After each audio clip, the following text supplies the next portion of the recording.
हमारे बीच में प्रेम है और हमारे अपना डांस मतलब भाई है राज भाई। आज अपने गाने पर डांस करेंगे और थोड़ा सा आप लोग को ट्रेलर दीजिए और उसके बाद कैसे हमारे सैया से भैया के डांस करेंगे।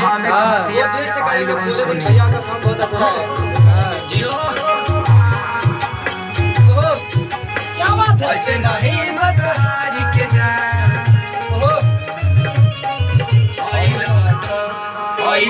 मर के जा पतई पर पानी जो हिला दे मर के जा पतई पर पानी झाड़ के जा और चैत के महीनावा आई गई रे आए जाए के महीनावा जो सैया हमर ऊपर जवा खाई गई रे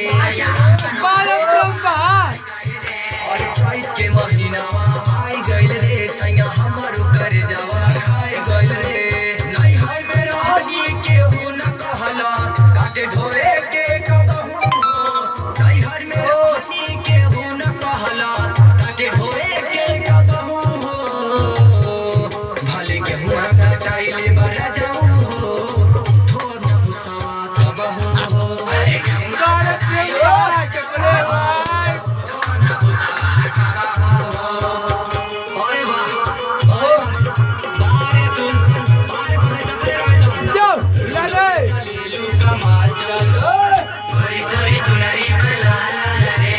रोड पे चले लूका माचा रे वाले गम्मा का डाइले बना जाऊं हो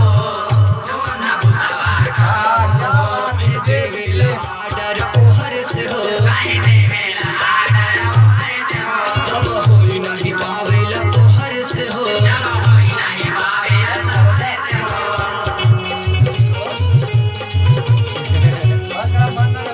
काहे देवेला आडर हर से हो जब होई नहीं पावेला तो हर से हो